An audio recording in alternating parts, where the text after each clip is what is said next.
Hello, I'm back doing another speed build. I decided to make a load of joined houses that were like pastel-y colours. I don't really know why I decided to do this. I think maybe I was kind of inspired by, what are they called? Are they called the Painted Ladies in San Francisco? I think that's what they're called.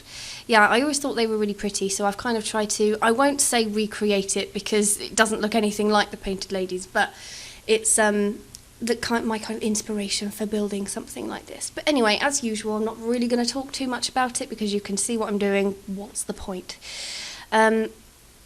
Instead, I thought I'd just tell you about something quite funny that just happened. I was just on the phone to my friend, and she was telling me that she was having some back problems, which kind of happens when you get old, and so she basically decided that she might go and get like a back massage. So she just Googled like back massage near me, and she found this place that were offering 50% off, so she just booked it. And she was literally about to leave to go there.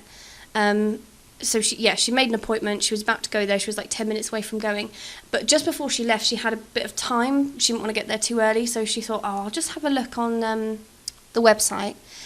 And so she did, and she saw that there were some reviews, and one of the reviews was from a man, and he had said, really beautiful ladies, which she thought was a bit of a weird thing to say about, a masseuse, but yeah, and there were just some more suspicious comments that were like, left me really satisfied, really good place to go to. And someone had put, it was very fast moving. It only took 10 minutes before we had some cheeky CC. And my friend was like, what does that mean? So she like Googled it to see what it meant. And it meant, I think it was cheeky cockstroke.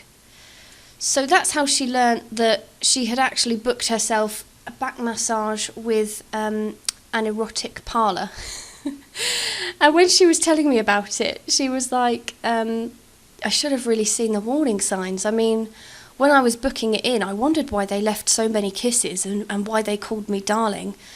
And so she cancelled her appointment. She wrote to them and said, hi, I'm really sorry, but I booked this and I wasn't aware that this was an erotic massage parlour, so I don't think this is something I'll be looking to do, so I'm just going to cancel my appointment. And so they replied saying, okay darling, no problem. And so she said that the only reason she searched on the website was just because she had some time, so she very nearly just went to go and get an erotic massage.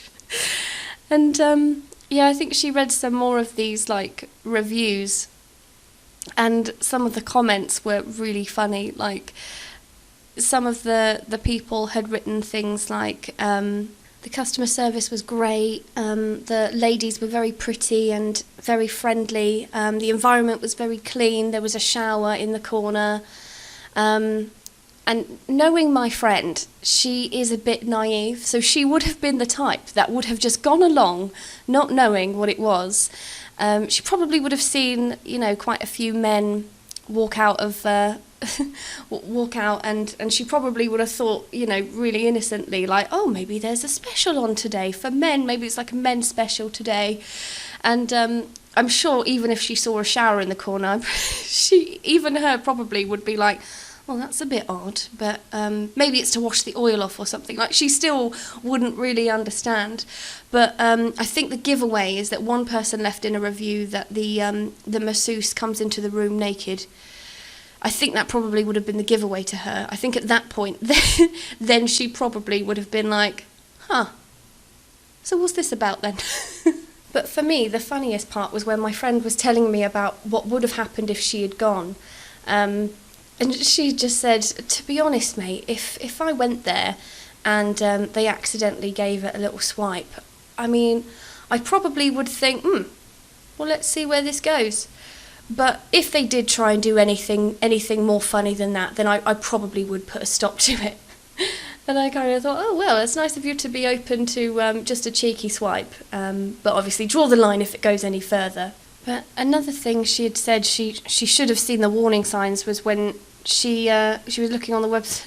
Well, actually, so she was telling me about this, and the more she was telling me about it, the more she seemed to remember things.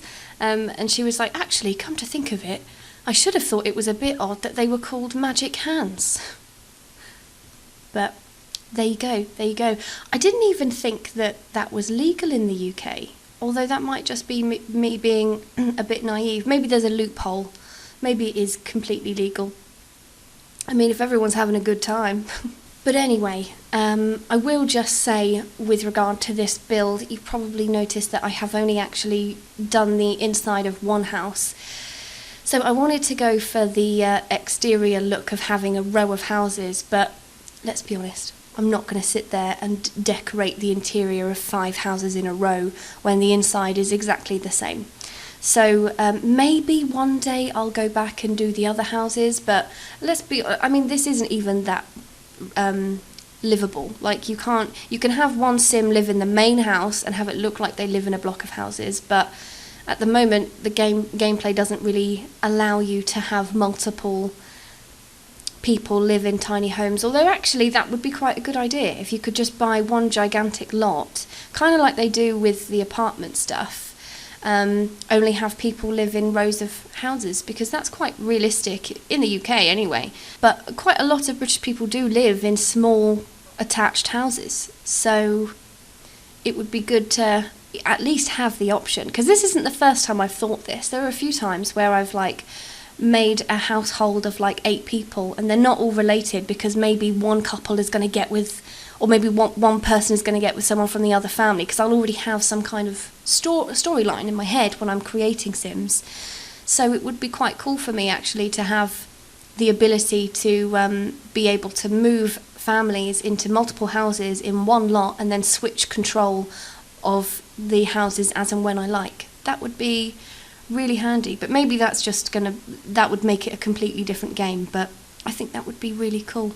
They could call it something like Sims 4 Neighbour Living, or that was a really shit name, something like that maybe. And overall, I'm pretty happy with how this house turned out. I quite like it actually. I think I would be happy to live in a house that looked a bit like this, on the inside and the outside, because I think it's the pink one that I decorated, which is my favourite colour. Go figure. So yeah, I would definitely pick this house. But yeah, I mean, we're getting towards the end of the video now, so I probably should shut up and say thanks very much for watching. I hope you enjoyed it, and yeah, if you like it, please like and subscribe, and if you have any videos half as funny or anywhere near as embarrassing as that story that my friend told me, then I would love to hear them, because they literally make my life, these stories. I feel like that's the funniest thing, when you just make an innocent mistake. So yes, please tell me about them if you've had something similar happen. But yes, goodbye.